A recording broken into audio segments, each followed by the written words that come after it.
When was the last time you felt a deep calling for something greater, yet you found yourself paralyzed by fear instead of being propelled by faith? I want you to just take a minute and imagine a world where you followed through on your divine calling without letting doubt dictate your steps. How different would your life look right now? I want to speak to the person who is not claiming their blessing. You've received a divine download, you heard the message, you know what the vision is, you know what it is you're supposed to do, yet you have not taken action. I want to speak to you. And the one thing that I want to tell you is that fear kills more dreams than failure ever will. We're concerned about failing, and fear is keeping us stuck. Let me tell you a true story about a conversation that I had the other day, which is what propelled me to come and make this live. So I do strategy calls, and this lady called me. And when I got on the call with the lady, her energy was so positive, it was so magnetic, it was so passionate. And she was telling me about the business that she wanted to build. And it was so clear. Like, as she was telling me what it is that she wanted to do, I could see her vision. Like, I could see it with her. And so I began to tell her, I see exactly what you're saying. You sound so passionate. You sound like you have everything that you need. You just need a little guidance to help you through. And she said, can I tell you something? I said, absolutely. She said, 12 years ago, I got this vision, and God gave me the name of my business. God gave me the vision. It was divine. And I knew this was what I was supposed to do. She said she felt excited. She was ready to move forward. And she knew that this is what she was supposed to do. When I say extremely passionate about this work, she's been in her field for over 20 years, has everything that she needs, and knows how to move forward. And yet, here we are 12 years later, and she has not moved forward. So, of course, my question to her was, why not? What is stopping you? And she said, to be honest, I don't know. I'm afraid, but I don't know what I'm afraid of. I don't know why I can't move forward. I said, well, you've been given the name of the business. You know what area is what the subject area or specialty is. Have you at least formed the business? She said, I have not. And so, what I want to tell you is that fear kills more dreams than failure ever will. When you are not feeling ready, that's fear. You're ready when you receive the message. When you feel like you're going to fail, you're creating that in your head. When you feel like you're experiencing imposter syndrome, some people might say, well, what is imposter syndrome? That's when you have done all of these things. Like, this lady she's been working in her field in early childhood education for over 20 years. She has made some significant impact. She's opened new daycare centers. She's initiated programs. She's worked in all types of areas in the work, but yet she doubts her accomplishments. She downplays the things that she's done. And for some people, they feel like they're a fraud. They feel like, I don't know enough. Who am I to be the one to tell somebody what they should do? And that's because they think that they have to be perfect. They think that they have to have all of the answers. You don't have to have all of the answers. If you are at a level 5, you can help those who are just at level 4, 3, 2, and 1. If you are at a level 3, there are some people who have not even gotten started. And so you don't have to feel like you are a fraud. Some people feel like they are going to receive criticism, or they don't want to feel the rejection when someone says no. But again, these are just thoughts that you put into your head. And why are you only thinking about the negative that can happen? For some people, the fear of the unknown represents chaos. They feel like they're going to lose control. They're not going to be able to dictate how things go. Right now, they know that they get paid on the 15th and the 30th. They know how they're going to pay their house note, their car note, their insurance, all of those things. And so that gives them a sense of control. And for some people, they don't want to face the consequences. What if this doesn't go right? Then I'm going to have to deal with the fallout of that. And to be quite honest, some people just have a fear of success. You've attained some level of success, but you know that if you get to the next level of success, you're going to have increased responsibility. Your family members may look at you a different way. People may expect more out of you. Even something as simple as when you go out to dinner with your family, will they be expecting you to pay because now they know that you make a lot more money? Hey, strategy lady. Hey, what's going on? So, I want you to really just think about the cost of inaction. So, think about this lady who God gave her a vision 12 years ago. God gave her the name of the building of the business. And if I'm not mistaken, she said God woke her up out of her sleep. She woke up out of her sleep with a vision so clear. And here we are 12 years later. She still remembers the name of the building. I'm sorry, of the business. She still knows what it looks like. The vision is still super clear for her. Think about what all she has lost unknowingly in this time. And I want to ask you, what is the vision that God has given you? What is the divine download that you have received? What is the realization that you have had that you have not moved on? And if we can just be honest, this is how we move forward. Be honest. What is that thing that you cannot shake? As I was talking to her, she said, no matter how hard I try to shake it, I can't. She said, I've gone, I've changed jobs, and it still keeps coming back to me. And I know this is the thing that I was supposed to do, but I was too scared to do it. What is that thing that you know you're supposed to do? What is that thing? What about one of the things that I know that I gave up an opportunity on? Me and my husband, when we were buying a house previously, we've had 3 homes before now. And so we went to this house and I knew that that was the house we were supposed to be in. Yep. When I stepped in it, the feeling, the energy, the divine download, how it came to me, I knew that was where we were supposed to be without a doubt. And here's the interesting part. Here we are years later. It's probably 15 years later now. Here we are. Good morning, Sherry. Good morning.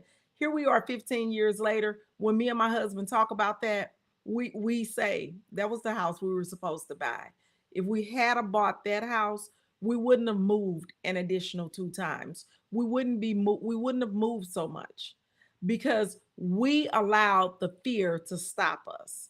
We allowed fear to stop us. So, what is the cost of inaction? What is that thing that's been put on you that you can't shake? That you keep thinking about it, it keeps coming back to you, but you're afraid to take action.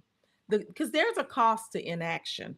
First of all, there's the loss of time. The lady who I'm telling you about, 12 years ago, if she had done what she needed to do, because the Lord is not going to give you a vision, not going to give you a message, and not give you the support that you need to make it come to fruition.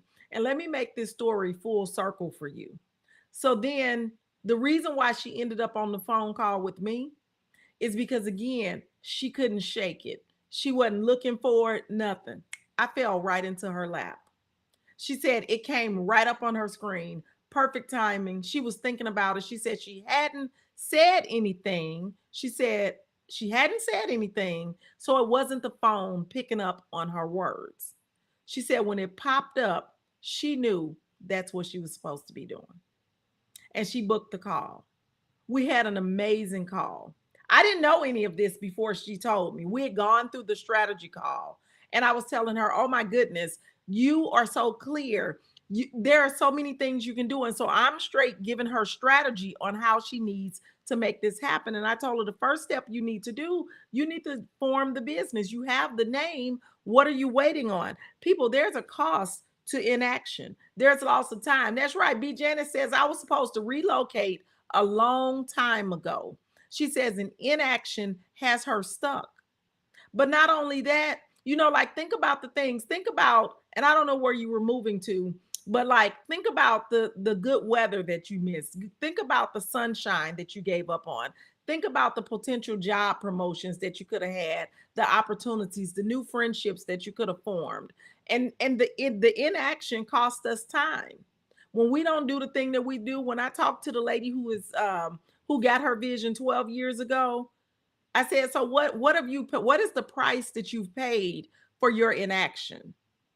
She thought about it for a minute and she said, I haven't been fulfilled at my job in these 12 years. I've been working, I've been trying to work harder, I've been promoted. She said, and it's not fulfilling. It seems like nothing is working. That's because you haven't done the thing that you're supposed to do. You got to step into your divine purpose. And a lot of us won't do the thing. And what about the missed opportunities? Like, you're sitting here struggling, living paycheck to paycheck, not having time to do anything, when if you would just do the thing, you'd have more. Whatever it is that you're missing, it will be restored. You're not getting the restoration because you haven't done the thing.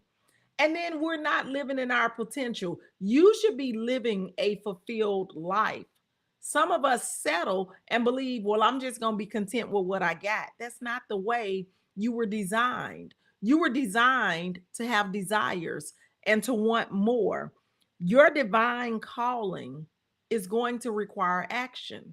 And we don't just get one calling. I want us to stop believing that. God gives us multiple dreams. That's why we have desires. Notice that once you achieve one goal, you immediately begin to think about a new goal. That's innate. That's not something that you're making up. God wants us to want more. We are meant to desire more and to expect more. That's why you have a garden. That's why it's called the garden and not the pie. When you eat an apple, you get enough of the apple, let's go get some grapes. When you get through with the grapes, let's go get some plums. When you get through with the plums, let's go over here and get a little broccoli. You can do all of the things, but you just can't do them at the same time. And so the point that I want to make to you today, and that I really want you to write down, and I really want you to meditate on, is that fear kills way more dreams than failure ever will. We never even get to the point of failure because we are so steeped in fear. We're so steeped in fear.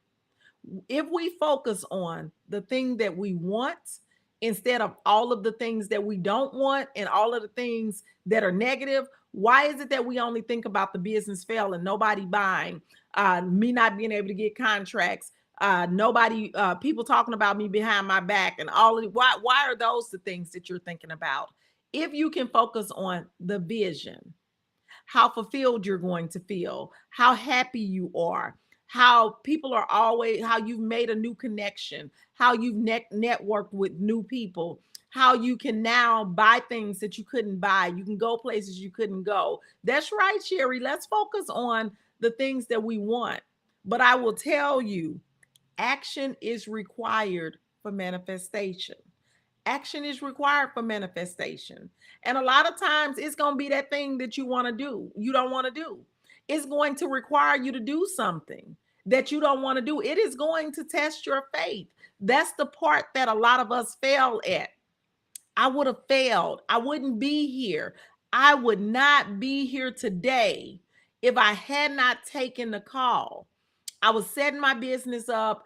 I was doing all the things. The business was set up. I was going out, trying to get contracts, doing all the things. Y'all know the story.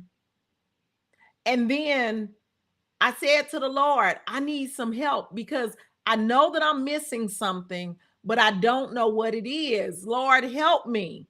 And see, I have whole conversations with the Lord. When you pray, you're talking to the Lord. When you meditate, that's the Lord talking to you. So I'd asked the Lord, help me. I know I'm missing something. I could feel that I was missing an ingredient, but I didn't have the experience or the understanding to know what the ingredient was that I was missing. And as soon as I finished that prayer, I think it was the next day, this thing popped up on my screen. It was a lady named Mia. And she said, if you are trying to figure out how to close contracts in your business, if you're trying to figure out how to expand in your business, everything that she said resonated with me. I was right on Facebook. She said, sign up to come to my event. I had never paid for an event. I had been in the school system all my life. You don't pay for conferences and events in school systems. And guess what? I said, I think I need to go there. I think I need to be in that space. I didn't know what I was going to get. Then I clicked the button. Y'all, the ticket was $1,597. I had never paid that type of money for a ticket. Never. So then I was like, no, I'm not going to do it. So then she came back on and she said, get on a call with me if you have any questions. Well, I had some questions. So I booked a call with her. She got on the call with me. She talked to me. She said, you already know what you're doing. She said, you're just missing a couple of pieces. You need to come to the live event. She told me the guests that she was going to have in the live event. Every person that she named, I was like, I need that. One of them was attorney. It was an attorney. I didn't know where I was going to get the particular type of attorney that I needed. One of them was an insurance. It was so good. So she was talking. She said, so what is the reason that you're not attending, that you don't believe that you can attend? I said, to be honest with you, I don't have 1597. That's a little steep. Now, keep in mind, this was 8 years ago. So 8 years ago, $1,597 was a whole lot of money back then. And so she asked me, she said, so let me ask you a question. She said, do your children play sports? And I was like, yeah. She said, if one of them came in today and needed you to pay for something, would you tell them you couldn't do it? Would you send them on their way? And, I like to be honest with myself. I said, no, I will figure it out. She said, that's what I want you to do for this. I want you to figure it out. And we got off the call. Wasn't no heavy sales, no anything. That's one of the reasons why I don't do heavy sales. We got off the phone and it made me think, because just before then, my son had just came and had told me about soccer registration was $1,200 and it needed to be paid by Friday. Don't you know, I went and got that credit card. I had to use 2 separate credit cards. And I think I put like 800 on one card and like 400 on the other card in order to make his fees for his soccer. I didn't have it, but I figured it out. And I said to myself, when them kids show up and need something, you figure it out for them. But when it comes to you, you won't figure it out for you. And so from that moment, it was a moment of clarity for me. I said, you know what? I'm going to this event. I got them credit cards and I paid that $1,597. I didn't know how that money was going to get paid. Because keep in mind, I had quit my job. I wasn't working. I was 42 years old. I had 3 kids at home, 8, 9, and 14. And I didn't know how I was going to pay that mess. I didn't know how I was going to pay that money back. But I knew that if I got into that room, it was going to give me the answer that I needed. I paid for that ticket. And then I figured out how I was going to get to Baltimore, because it was in Baltimore, Maryland. I got to Baltimore, Maryland. I had to book a room. I did all of that right there on those credit cards. Don't you know, when I got into that room, every question was answered, plus some that I didn't know I had. I met some amazing people, still in communion with them now. And now I understand, because the thing that I didn't want to do, I didn't want to spend money. I wanted it to be for free.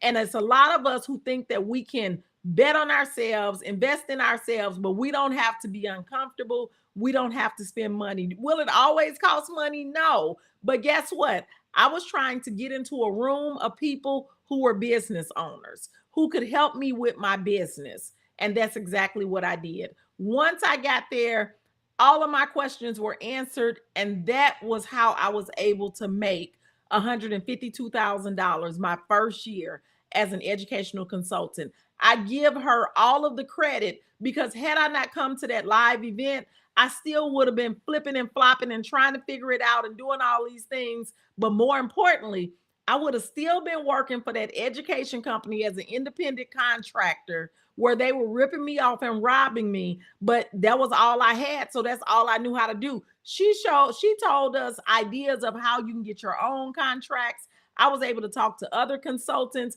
And check this out. Because I got in the room, I talked to a consultant who worked for the same company I worked for, who gave me all of the tea. That was priceless. That was priceless. After I talked to that lady, that work for the same company. She said, "Oh no, you better be careful because they gonna release y'all. They use y'all for 2-3 years, and then they release everybody and start a new group of consultants because once your pay gets too high, they're gonna bring in new people who can do it for less." And I was like, "Oh my goodness." She was like, "This you need to be looking at getting your own contracts." It was eye opening for me. It was eye opening, all because I got uncomfortable. I had to pay them credit cards off. And guess what? Let me tell you the other piece. When I left there, I immediately closed a contract for $5,500. I was able to pay those credit cards off in full. I paid the $1,597 off. I paid the hotel money off, and I paid the airfare money off with that one $5,500 contract. Guess how I was able to close that $5,500 contract? Because the one of the ladies told me a line that I can use when I'm on a call with the people. So I followed up like they told me to, and I was like, "Oh my goodness." So that's why I'm telling you there is a cost to inaction. I was given my download. I was told that there was more. So I went and I claimed my blessing. And that's what I want you to do. I want you to go and claim your blessing. Sherry says, "This was me this morning." Let me see. Wow. I told myself to move forward from doubt and unbelief. This was my conversation to God this morning on my way to school. Wow. And God answers. But the question is, do we listen? Hey, Care Cozy. Hey. God answers, and we have to be in position to listen. We have to be willing to listen. And you're going to have to do something that you don't want to do. It's going to push you to take an action that you're afraid to take, because that is the test. I don't know why we think that we're not going to be tested to see if we really want the things that we want. The fear is going to kill the dreams. It's not the failure that's going to kill the dreams. We can recover from failure, but at least we got started. From fear, you never start. So there is no recovery. That's why there are more dreams in the graveyard than there are on the planet.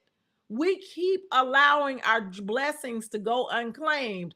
I can tell you with 100% certainty, zero doubt, the Lord ain't going to give you a vision and not give you the provisions to support that vision. But you have to take action. You cannot sit back here and hawing, being in doubt. That means that you are not in belief. You're not in full faith.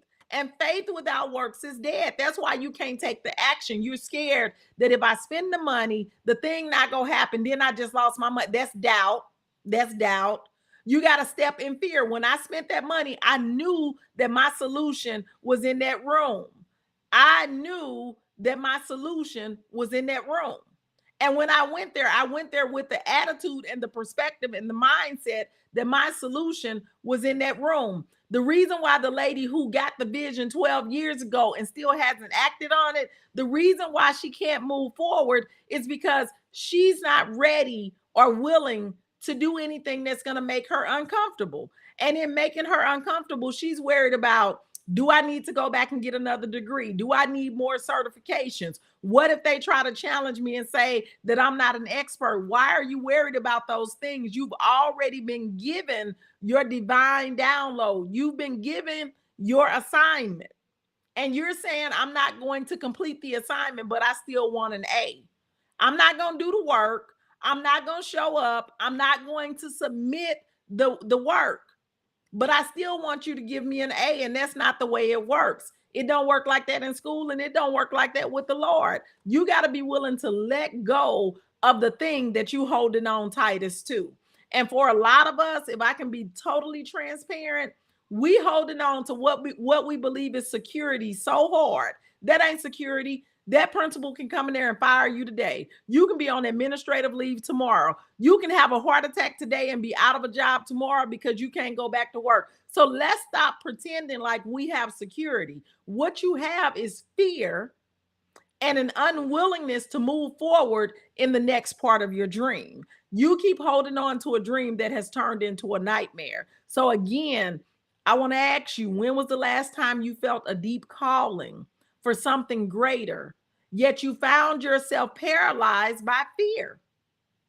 What would happen in a world where you followed your divine calling without letting that doubt dictate your steps? How would your life look different right now? How would you be living different? A lot of us have accepted the 53,000, the $67,000 that the school system said you can have. Why is it that you can't dream of more? Why is it that you can't believe that there is more? Just because the school said this is all that you can have, that's not what God said you can have. God said you can have the desires of your heart. And you're saying what, but this is what the school said. And then you don't even try to do anything different. There are so many ways to make money out here. Okay, fine. Take the 53,000 that the school is giving you. Take the 67,000 that the school is giving you. Whatever the number is, take it. Why can't we have more to add on to that? There are so many ways to make money. Why can't we have an investment property that's also paying us $2,000 a month? Why can't we have a drop shipping service that's also paying us an extra $1,200 a month? Why can't we have a digital course that's also paying us an extra $900 a month? Why can't we have freelance editing services that's also paying us an extra $1,000 a month? Why can't we have a book that's also selling 5, 10, 15 copies a month? Why can't we have a private coaching program that's also paying us $4,000 a month? We don't have to just settle for what the school system said we can have. You can have more than that. But the question is, are you going to let fear stop you? Are you paralyzed by fear? Or are you focused on everything that can go wrong and not even thinking about all the things that can go right? That's what I want you to think about today. There's so much available to you. There's so much available to you.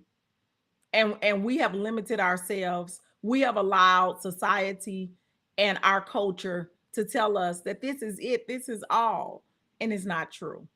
If nobody told you before now, I'm here to tell you it's not true. I hope this message helps. I hope that you are able to take action. If you are in doubt, book a call with me. I'm more than happy to speak with you.